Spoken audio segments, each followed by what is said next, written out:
Alright everybody, we're back. We've got Chapter 2, Lesson 2. Chapter 2, Lesson 2. Chapter 2, Lesson 2. We're talking about play, and the definition of play, some historical perspectives on play, and what exactly is the meaning of play. You probably didn't know that there was so much involved with play. If I just went out on recess, I had a good time. Well, there's a lot going on there, and there's a lot of different ways to look at it from different lenses, different cameras, different angles, different institutions that look at play. And we're still talking about John Lee and Luther Gulick and a variety of other folks that we'll talk about more in depth later, but there's an expert here that said that basically the father of the playground movement that pioneered the concept of play as a social necessity, an absolute social necessity for kids to be able to grow up and to be functional social members of a community. He said that play contributed to the wholesome development of personal character because it involved lessons of discipline, sacrifice, and morality. He saw it as more than a mere pleasurable pastime, but rather a serious element in the lives of children, and, along with his contemporary partner, Mr. Gulick, as a vital element in community life. This view extended itself to a literal application of play as a means of preparing children for the adult work world. Another theorist points out, along the same time, that play was considered a useful form of manually training because it coordinated bodily functions, promoted health, and prepared children for actually school and for eventually factory life.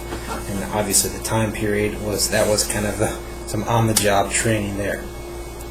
To go further with that, what you have is you have this awakening or this development of play and the importance of play in terms of its theory, its definition, and its impact. And so you have psychologists taking a more closer look as opposed to some of these philanthropists that were the original individuals. And what the social psychologists came up with were typologies, or play typologies. And there are 4 ways that children specifically played. The first way, and I think, let's make sure it's on the slide here for you. Yep, it's on the slide, and there's 4 typologies.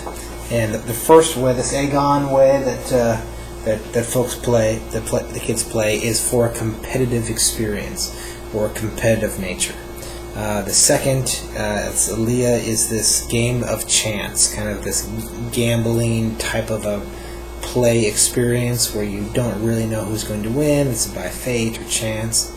Third is mimicry, and mimicry is all about make-believe. I'm going to believe I'm somebody else. I'm going to role-play that I'm somebody else. And everyone has seen those kids, tooting to their own drum in the store or other places, and they're totally in their own dream world. Okay, and then the lastly is this pursuit of vertigo or dizziness.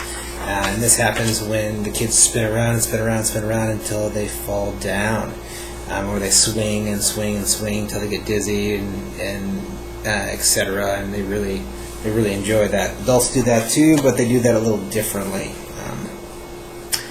So these are your social psychologists that are specifically breaking that down. If you look at the next slide, which isn't super important for your test, but it looks like there's two major subcomponents of where those fall in. There's one that's a freedom type of a play where there's just open, anything's happening.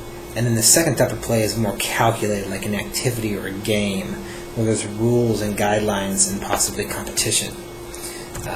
So that's something to be aware of. And as this moves through here, let's see, typologies of play. Still going. There's a Dutch social historian around this time, Johan. You'll see that on this slide. And there's 2 components, or 2 almost controversial ways that he described play. The first way being war as play, that war is actually play. And if you if you look in your book or on the slideshow, or PowerPoint, you'll see that statement there. And what is war was really, from this theorist's point of view and from his research, it was just one big game. That national armies were just teams, they were just pawns, it was just a big chess game for the leaders, and that there was really a very strategic, competitive-based play. Even more so that even people in the field, in the army, down there in the battle zone, thought it was play as well. There's quoted a man from a British field marshal in the 1800s wrote this: man, shooting is the finest sport of all. Okay. Others describe war as life's greatest experience. Incredibly exciting, filled with the thunder of cannon, the clash of steel, clatter of horse hooves, and the blare of the trumpet. Very interesting point of view there. Second, we have is play in the business world, which we're talking about the large corporations and the competition between businesses, as really that is just another way for adults to play. And you've got advertising strategies and new technologies and winning and beating the other company is a way to play. And then of course he did talk about beyond the play or competition play between corporations and businesses is, of course, you have the large industry of gambling, okay, which in itself has become a pastime. And gambling just isn't for Vegas. If you look at really any of you that have already started investing, you'll know that in a sense it's gambling, and it can be very easy to get involved with a gambling mindset in investments because you never really know the outcome.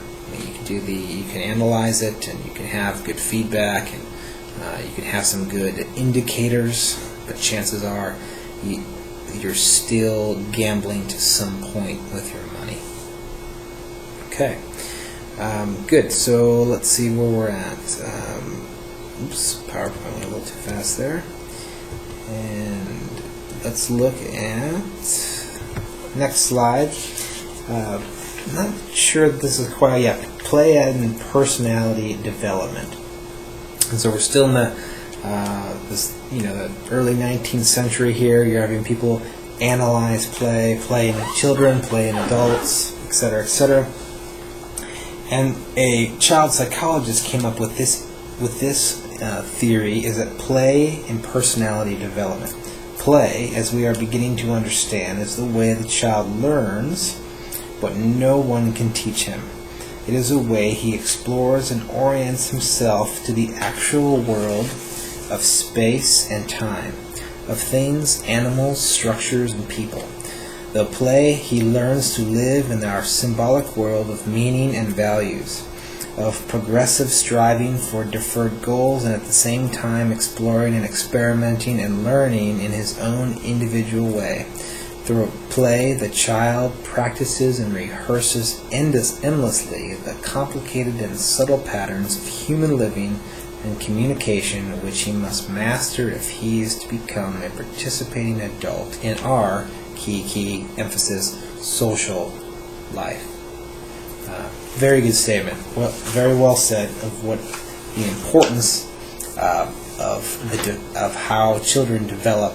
How play is absolutely essential, and that's what the vision, okay, that's what the vision of the kind of the playground movement or that the founders had, i.e. Joseph Lee was a philanthropist, and saying that play is a social necessity that is absolutely required.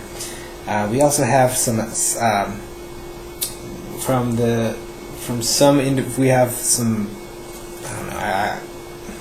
Anyway, I'll just read this to you and see what you guys think.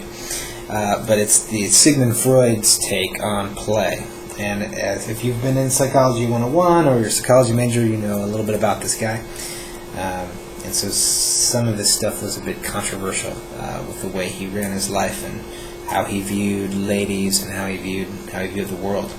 But here, in his expert here, it says that might we not say that every child at play behaves like a creative writer, in that he creates a world of his own, or rather rearranges the things of his world in a new way, which pleases him. It would be wrong to think he does not take his play seriously. On the contrary, he takes his play very seriously, and he expends large amounts of emotion on it. The opposite of play is not what is serious, but is real. And this is really coming from the Freud's theory of the pleasure principle, that we're seeking stimuli that is pleasurable, and then from there he maybe takes it a little too far, but that just depends on your opinion of Freud. There is some good information in there, and actually Anna, Freud's daughter, did actually take some of the play theories to the next level, and it's noted here in your book that they're worth looking at. So beyond that, what we have now is that's a little bit more important is the idea that creative exploration, or play as creative exploration, and this is what we like to focus on more, I would say, is there's these two theories here that can be applied to children and all the way through one's life.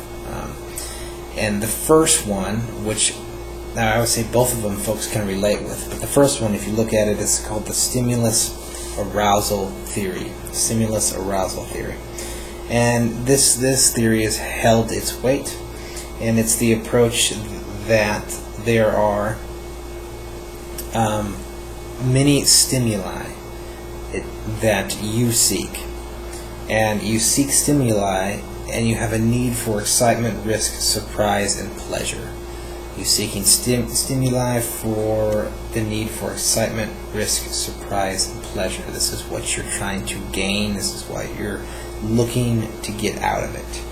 And it looks like we're out of time, and I'll be right back.